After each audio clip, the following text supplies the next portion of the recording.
93,000 पाकिस्तान के फौजी आपने पकड़े, 1.5 महीने तक या 1 महीने तक आपने रखा, और उनको खुरच न लगे हमने उन्हें वापस कर दिया। अब वो जो वापस करने वाले लोग थे वो इस समय अपोजिशन में बैठे हुए हैं, लेकिन ये युद्ध के नियम के तहत हमने किया, क्योंकि हमारा जो लीनेज है वो वहां से है। उन्होंने क्या किया?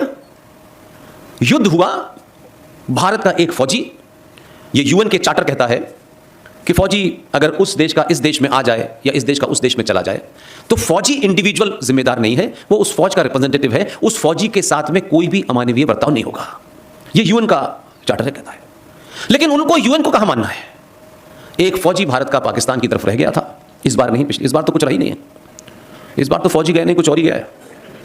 तो सौरभ कालिया की इस्लामिक राष्ट्र की फौज ने, जो जंग में विश्वास रखती है, जिसमें सब कुछ जायज होता है, सौरभ कालिया की दोनों आंखों को चाकू से निकाला और उसे वापस भेज दिया आपके पास।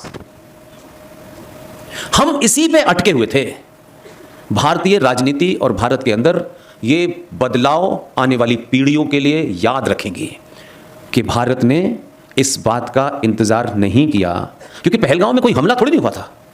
पहलगांव में पाकिस्तान की फौज नहीं आई थी, लेकिन पाकिस्तान की इस्टेब्लिशमेंट का, उनके आतंकियों का, जो कि पार्ट है वहां की सेना का, उन्होंने एक एक्ट आपके अंदर किया। तो आप इस इंतजार में नहीं बैठे कि अब क्या करना है। इससे पहले कि वो कुछ करता, हमने रात में उनको तारे दिखाए हैं। यह पहली भारत की राजनीति और एयरफोर्स, नेवी और आपकी आर्मी का पहला बदलाव है, जो चाणक्य कहता था attack is the best defence. और पहली बार आपने किया है तो त्राही त्राही मची हुई है।